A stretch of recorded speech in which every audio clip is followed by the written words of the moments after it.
Assalamualaikum warahmatullahi wabarakatuh. Alhamdulillah kita jumpa lagi dalam mata kuliah pengantar ekonomika pada program studi ekonomi Islam Fakultas Ekonomi dan Bisnis Universitas Muhammadiyah Profesor Dr. Hamka. Pada pertemuan 11 ini kita akan membahas tentang masih terkait dengan struktur pasar, yaitu kita bahas tentang pasar oligopoli dan teori pertandingan atau games theory.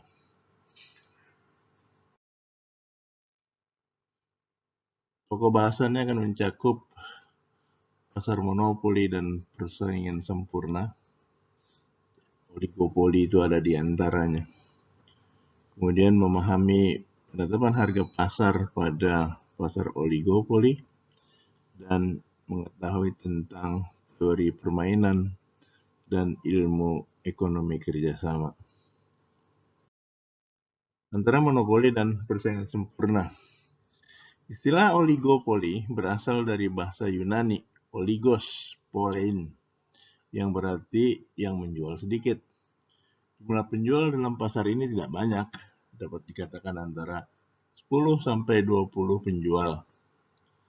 Dengan kata lain, pasar oligopoli adalah pasar yang terdiri dari hanya beberapa penjual saja.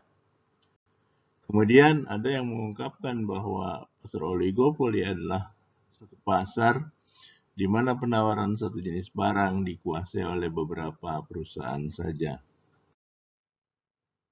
Secara umum, pengertian oligopoli adalah suatu keadaan di mana hanya ada 2-10 perusahaan yang menguasai pasar, baik secara sendiri-sendiri ataupun secara bersama-sama. Bentuk pasar oligopoli dibedakan ke dalam dua bentuk, yaitu oligopoli ketat, di mana terdapat penggabungan 4 perusahaan terkemuka yang memiliki pangsa pasar antara 60% sampai 100%. Kesepakatan di antara mereka dalam menetapkan harga itu relatif lebih mudah. Kemudian yang kedua adalah oligopoli longgar, di mana terdapat penggabungan 4 perusahaan yang terkemuka yang memiliki 40% atau kurang dari pangsa pasar. Kesepakatan di antara mereka untuk menetapkan harga sebenarnya tidak mungkin. Dalam pasar oligopoli terdapat beberapa hambatan. Yang pertama adalah skala ekonomi.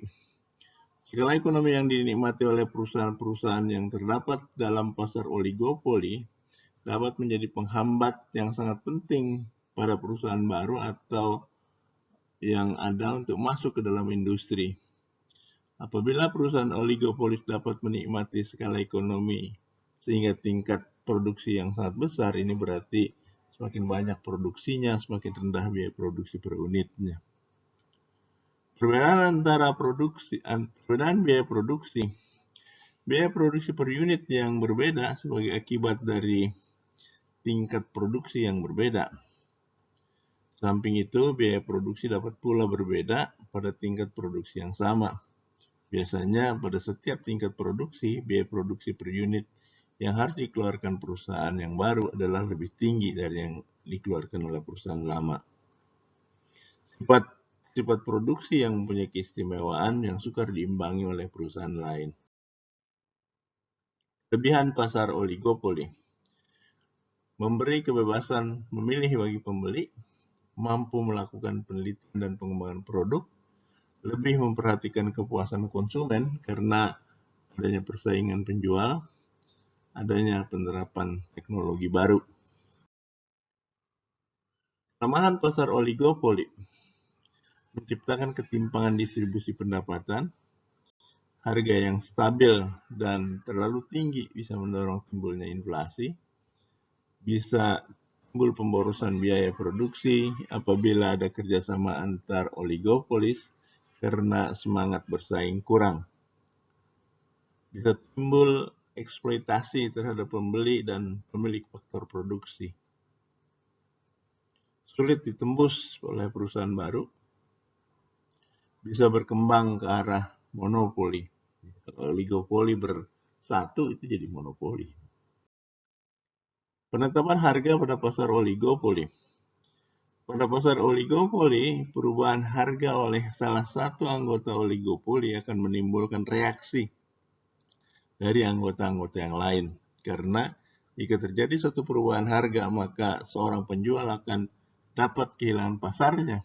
Jadi kebanyakan perusahaan dalam pasar oligopoli itu menghindari perubahan-perubahan harga. Dalam menentukan harga, seorang produsen pasti mengoptimalkan keuntungannya. Keuntungan di sini berarti revenue, pendapatan dikurangi dengan cost, dengan biaya. Jadi untuk mendapatkan keuntungan yang maksimal, sebuah perusahaan dalam memproduksi, ongkos atau biaya produksi yang terakhir harus sama dengan pendapatan penjualan terakhir. Marginal revenue dan marginal cost. Jika marginal revenue lebih besar dari marginal cost, maka hanya dengan menambah jumlah penjualan akan dapat meningkatkan keuntungan. Tapi jika marginal cost lebih besar dari marginal revenue, maka kerugian bisa ditekan dengan cara mengurangi jumlah produksi. Teori pertandingan atau games theory. Teori pertandingan merupakan bagian dari ilmu pengetahuan yang berkaitan dengan pembuatan keputusan pada saat dua pihak atau lebih berada dalam kondisi persaingan atau konflik. Pihak-pihak yang bersaing diasumsikan bersifat rasional untuk memenangkan persaingan itu, dan masing-masing pihak juga mengetahui strategi pihak lawannya. Model-model teori pertandingan dapat diklasifikasikan dalam beberapa cara, tergantung pada faktor-faktor yaitu banyaknya pemain, jumlah keuntungan serta kerugian, dan banyaknya strategi yang digunakan dalam pertandingan. Penjelasan pengertian tentang game theory menurut Cartono yaitu merupakan teori yang menggunakan pendekatan matematis dalam merumuskan strategi persaingan dalam konflik antara berbagai kepentingan. Teori ini dikembangkan untuk menganalisa proses pengambilan keputusan, yaitu strategi optimum dari situasi-situasi persaingan yang berbeda-beda dan melibatkan dua atau lebih kepentingan. Menurut John von Neumann dan Oscar Morgenstern, pertandingan terdiri dari sekumpulan peraturan yang membangun situasi bersaing dari 2 sampai beberapa orang atau kelompok dengan memilih strategi yang dibangun untuk memaksimalkan kemenangan sendiri ataupun untuk meminimalkan kemenangan lawan. Peraturan-peraturan menentukan kemungkinan tindakan untuk setiap pemain. Sejumlah keterangan diterima setiap pemain sebagai kemajuan bertanding dan sejumlah kemenangan atau kekalahan dalam berbagai situasi. Model teori pertandingan dapat diklasifikasikan dengan sejumlah cara, seperti jumlah pemain, jumlah keuntungan dan kerugian, serta jumlah strategi yang digunakan dalam pertandingan. Contoh, bila jumlah pemain adalah 2, pemain disebut sebagai pemain 2 pemain. Permainan 2 pemain maksudnya. Jika jumlah keuntungan dan kerugian adalah 0, disebut sebagai jumlah 0, zero sum games, atau jumlah konstan. Sebaliknya, bila tidak sama dengan 0, permainan disebut permainan bukan jumlah 0 atau non-zero sum game. Unsur dasar teori pertandingan. Angka-angka dalam matriks payoff atau biasa disebut matriks permainan menunjukkan hasil-hasil dari strategi-strategi pertandingan yang berbeda. Hasil ini dinyatakan dalam suatu bentuk ukuran efektivitas seperti uang, persentase, market share, dan lain-lain. Dalam permainan 2 pemain, jumlah 0 bilangan-bilangan positif menunjukkan keuntungan bagi pemain baris dan merupakan kerugian bagi pemain kolom. Suatu strategi permainan adalah rangkaian kegiatan atau rencana yang menyeluruh dari seorang pemain sebagai reaksi atas aksi yang mungkin dilakukan oleh pemain lain yang menjadi pesaingnya. Dalam hal ini dianggap bahwa suatu strategi tidak dapat dirusak oleh para pesaing atau faktor yang lain. Aturan-aturan pertandingan menggambarkan kerangka dengan mana para pemain memilih strategi mereka. Nilai pertandingan adalah hasil yang diperkirakan atau payoff rata-rata dari sepanjang rangkaian pertandingan, di mana kedua pemain mengikuti atau menggunakan strategi mereka yang paling baik atau optimal. Suatu pertandingan dikatakan adil apabila nilainya 0, di mana tak ada pemain yang memperoleh keuntungan atau kemenangan. Permainan dikatakan tidak adil apabila nilainya bukan 0. Satu strategi dikatakan dominan apabila setiap payoff dalam strategi adalah superior terhadap payoff yang berhubungan dengan strategi alternatifnya. Suatu strategi optimal adalah rangkaian kegiatan atau rencana yang menyeluruh yang menyebabkan seorang pemain dalam posisi yang paling menguntungkan tanpa memperhatikan kegiatan para pesaingnya. Tujuan dari model permainan pertandingan adalah mengidentifikasi strategi atau rencana optimal untuk setiap pemain. Kebijakan publik tentang oligopoli. Menurut KPPU, Komisi Pengawas Persaingan Usaha, definisi dari pasar oligopoli adalah kondisi pasar di mana didominasi oleh beberapa pelaku usaha yang memiliki skala produksi atau modal besar. Undang-Undang Nomor 5 tahun 1999, oligopoli dikelompokkan ke dalam kategori perjanjian yang dilarang.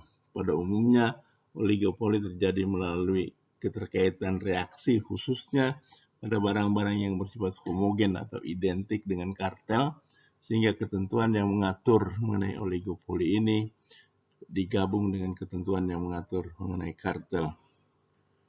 Berikut ini adalah bagian dari Undang-Undang Nomor 5 tahun 1999 tentang pasar oligopoli berdasarkan pasal 4. Pelaku usaha dilarang membuat perjanjian dengan pelaku usaha lain untuk secara bersama-sama melakukan penguasaan produksi dan atau pemasaran barang atau jasa yang dapat mengakibatkan terjadinya praktek monopoli atau persaingan usaha tidak sehat.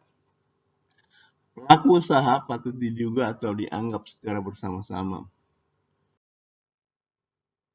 Oligopoli dalam Islam. Menurut ajaran Islam, konsep sistem oligopoli tidak dilarang ataupun mengharuskan suatu bentuk tertentu. Hal ini dikarenakan dalam sistem ekonomi maupun bentuk pasar semacam masih dianggap wajar. Prinsip dasar Islam mengatakan bahwa apapun bentuk pasar yang tercapai keadilannya dan terpenuhi kebutuhan dasar masyarakat yang banyak. Pasar yang dimaksud adalah pasar yang tidak menetapkan prinsip yang memberikan kerugian kepada pihak lain, misalnya laki rukban, yaitu mencegat penjual di perbatasan kota. Ini dilarang karena pedagang yang menyongsong di pinggir kota mendapat keuntungan dari ketidaktahuan penjual yang baru datang mengenai keadaan harga di pasar dalam kota. Selanjutnya, mengurangi timbangan. Pengurangan timbangan adalah perbuatan zalim. Pembeli memperoleh jumlah barang yang tidak sesuai dengan jumlah uang yang dibayarkan. Menyembunyikan cacat atau kejelekan barang yang dijual. Islam menghendaki setiap pelaku perdagangan memiliki informasi yang sempurna mengenai keadaan barang yang akan diperjualbelikan. Transaksi najasi. Transaksi ini merupakan praktek perdagangan yang melibatkan persekongkolan antara penjual dengan pihak ketiga yang menawar dengan harga tinggi agar pembeli lebih terkecoh. Penimbunan barang, ikhtisar.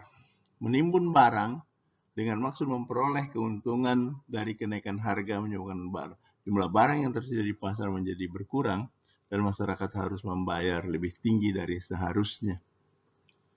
Islam melarang praktik perdagangan yang bersifat maisir dan gharar.